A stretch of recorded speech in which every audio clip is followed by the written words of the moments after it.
Ulama itu adalah predikat, bukan fisik, Bu. Ya, bukan fisik. Bukan berarti orang Arab ulama, enggak. Karena ulama itu bisa orang Arab, bisa orang Hong Kong, bisa orang Jepang, bisa orang Indonesia. Itu bisa predikatnya atau stempelnya Allah yang memberikan dia gelar al-ulama. Jadi ulama itu bukan selalu menggunakan jubah, bukan selalu kemudian orang yang berjenggot. Kasian dong Ustadz Firanda Andirja, ada jenggotnya nggak? Terus nggak ulama gitu? Masya Allah, Bu. Ibu kalau ke Madinah, ya, ibu kalau ke Madinah, salah satu pengisi rutin kajian ba'da sholat fardu itu Ustadz Firanda Andirja. Itu ulama, Bu. Kalau standarnya jenggot, kasihan Ustadz Firanda nggak ada jenggotnya. Kalau standarnya jenggot, Ustadz Abdul Somad ada jenggotnya? Nggak ada. Kapan ngeliat Ustadz Abdul Somad berjenggot? Jadi jangan tertipu penampilan, ya. Nah, maka coba kita lihat, ya. Indonesia ini mayoritas Muslim atau minoritas? Mayoritas. Mestinya ulama di negeri mayoritas dilindungi, aman, atau justru tidak aman? Justru harus aman. Kalau di New Zealand bisa, Bu. Kenapa? Minoritas. Saya pernah berdakwah di Australia, 3 minggu saya di Australia. Kita sholat subuh, tiba-tiba di mihrab itu, di sajadah imam, itu tiba-tiba ada kepala babi. Kepala babi, subuh. Ya, sebelum subuh kita udah datang, tiba-tiba, waduh, langsung heboh.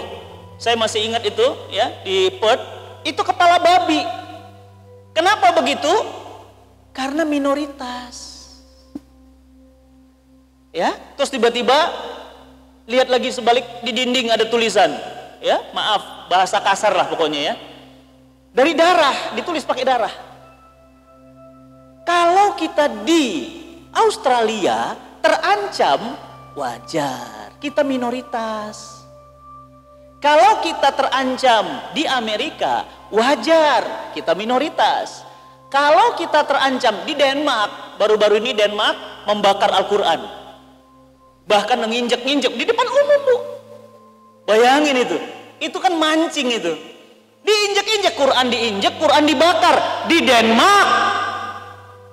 Minoritas. Ibu pakai hijab, ya, di Jepang dilihatin orang aneh karena ibu minoritas.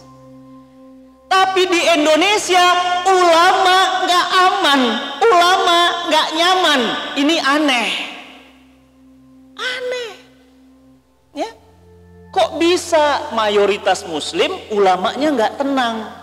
Kok bisa? Bayangkan tragedi yang baru-baru ini terjadi kepada guru saya, guru kita semuanya, Syekh Ali Jaber. Masya Allah, lagi ngisi pengajian, lagi ngetes hafalan Quran.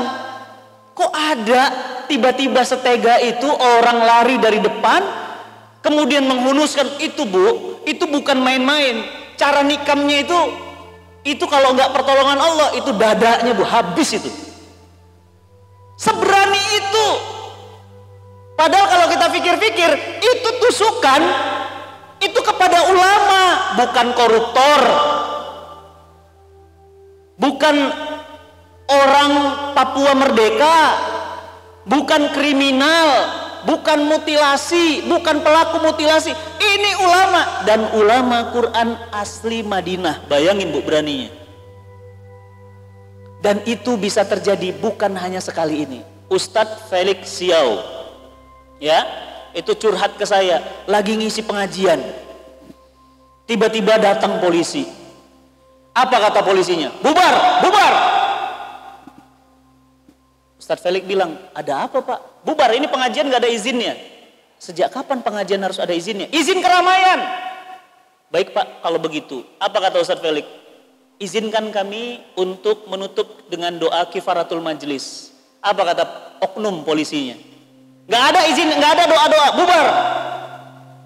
Itu Muslim, Bu. Kok pengajian dibubarin? Ustadz Felix salah apa? Beliau curhat sama saya sampai, Kang, kami doa kifaratul majlis aja nggak diizinin, langsung dibubarin suruh pulang. Ya udah langsung bubar, karena kita nggak mau konflik. Coba bayangin, belum cukup. Ustadz Felix pengajian didatengin sama sekelompok orang, demo di depan, minta bubar. Apa salah beliau? Saya tuh kenal banget Bu, istilahnya dari bayinya, ya dalam tanda kutip, yang makein pampersnya itu saya. Yang mengislamkan beliau itu saya tahun 2002 di Cihelet. Malam Jumat, hasil diskusi, Allah kirimkan hidayah kepada beliau jam 7 pagi, jam 7 malam sampai jam 5 subuh. Diskusinya dengan saya kenal betul. Apa salahnya Felix Xiao? Kapan Felix Xiao itu ngerugikan negara? Saya tanya. Kapan Felix Xiao itu pernah membuat onar, kerusakan? Nggak pernah Bu. Dia suami yang baik, dia ayah yang baik, dia sahabat yang baik. Bapak ibunya non muslim Bu, baktinya sama bapak ibunya luar biasa. Apa kata ibunya? Semenjak kamu masuk Islam, kamu lebih sayang mamah, sayang papa dibandingkan kamu dulu masih Katolik. Masya Allah. Apa salahnya beliau?